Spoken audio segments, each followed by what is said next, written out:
આજે આપણે બનાવીશું લીલા વટાણાનું સેવ ઉસળ એકદમ ઈઝી રીતના અને અલગ રીતે।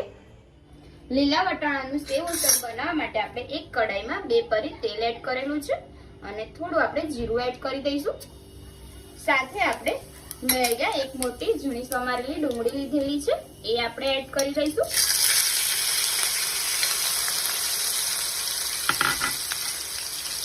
1 થી 2 મિનિટ માટે આપણે આને મિક્સ કરીશું। હવે આપણે ટામેટા એડ કરીશું। ઝીણા સમારેલા આ મેં 2 સમારીને લીધેલા છે, તમે આની અંદર ટામેટાની પ્યુરી કરીને પણ એડ કરી શકો છો। સાથે આપણે 1 ચમચી આદુ લસણની પેસ્ટ એડ કરીશું। આની અંદર મેં 1 લીલું મરચું પણ નાખેલું છે ખાંડીને। સારી રીતના આપણે મિક્સ કરી દઈશું। હવે આપણે આને શેકાવા દઈશું। એકદમ સરસ રીતે આપણે ટામેટા ગળી ગયા છે અને એક રસ થઈ ગયો છે, તમે જોઈ શકો છો। હવે આપણે આની અંદર મસાલા એડ કરીશું। 1 ચમચી લાલ મરચું એડ કરીશું, અડધી ચમચી જેટલું તમને તીખું પસંદ હોય તેટલું તમે એડ કરી શકો છો। આપણે હળદર એડ કરી દઈશું। સાથે 1 મોટી ચમચી ધાણા જીરું એડ કરીશું। અડધી ચમચી જેટલા આપણે ગરમ મસાલો એડ કરીશું અને અહીંયા મેં સેવ ઉસળનો મસાલો લીધેલો છે 2 ચમચી જેટલો, એ આપણે બજારમાં મળી રહેશે તમને, એ આપણે એડ કરી દઈશું। સારી રીતના મિક્સ કરીશું। 1 ગ્લાસ પાણી એડ કરીશું।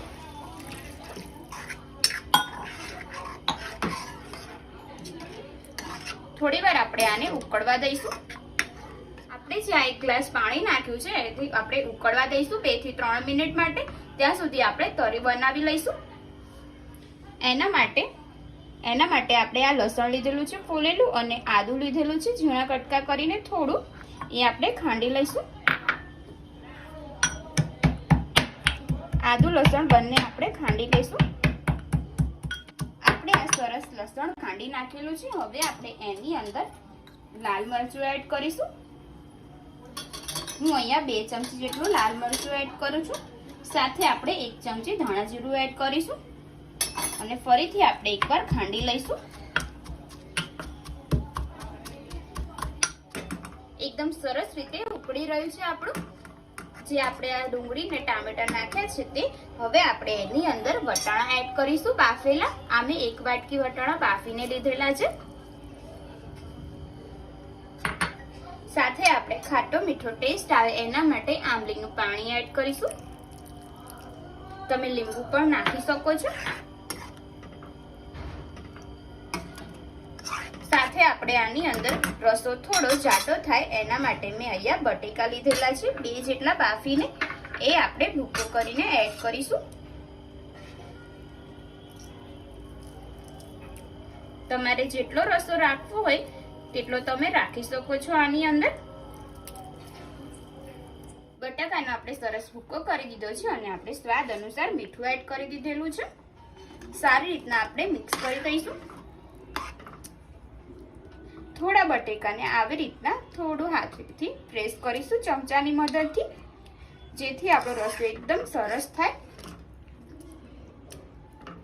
અહીંયા હવે આપણે જો તમને એવું લાગે કે મારે પતલું કરવું છે તો તમે થોડું વધારે પાણી નાખી શકો છો। હું અહીંયા ઉપરથી અડધો ગ્લાસ પાણી એડ કરું છું।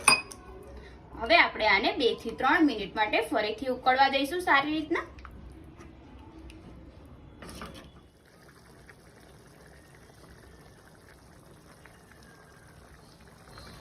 ફ્રેન્ડ્સ, આપણું એકદમ પરફેક્ટ રીતે ઉસળ રેડી થઈ ગયું છે, તમે જોઈ શકો છો। હવે આપણે આની અંદર ઉપરથી કોથમીર એડ કરી દઈશું। ગેસ આપણે બંધ કરી દઈશું અને તરી બનાવી લઈશું।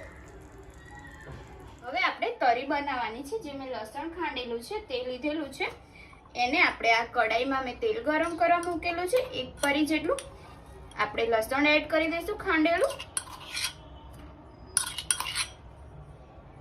આપણે જે આ લસણનું નાખેલું છે પેસ્ટ બનાવીને એની અંદર મેં 1 ચમચી વધારે કાશ્મીરી લાલ મરચું એડ કરેલું છે। સાથે આપણે સ્વાદ અનુસાર મીઠું એડ કરી દઈશું થોડું। અને સારી રીતના આપણે લસણને શેકાવા દઈશું તેલમાં. આ ચટણી જો તમે વધારે બનાવી હોય કે તમારે વધારે બનાવીને સ્ટોર કરી હોય તો પણ કરી શકો છો. આ બગડતી નથી, અઠવાડિયું સુધી ના બગડે. હવે આપણે ગેસ બંધ કરી દઈશું. સારી રીતના થઈ ગઈ છે આપણી ચટણી. હવે આપણું સેવ ઉસળ રેડી થઈ ગયું છે એટલે આપણે એક ડીશમાં કાઢી લઈશું. તો સૌથી પહેલા આપણે આ તરી બનાવી દીધેલી છે. આ ડુંગળી છે એને આપણે થોડી મસાલાવાળી કરશું.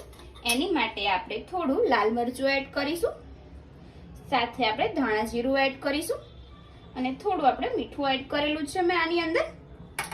સહેજ આપણે લીંબુનો રસ એડ કરવાનો છે અને સારી રીતના આપણે મિક્સ કરી દઈશું. એકદમ મસાલાવાળી ડુંગળી આપણી રેડી થઈ ગઈ છે. તમે આને સાથે પણ ખાઈ શકો છો અને ઉપર પણ એડ કરી શકો છો. સાથે આપણે આ ગાંઠિયા લીધેલા છે અને એની માટે તરી સેવ ઉસળ જોડે ખાવા માટે આપણે તરી અને પાઉં લીધેલા છે. હવે આપણે આની અંદર ઉસળ કાઢી લઈશું.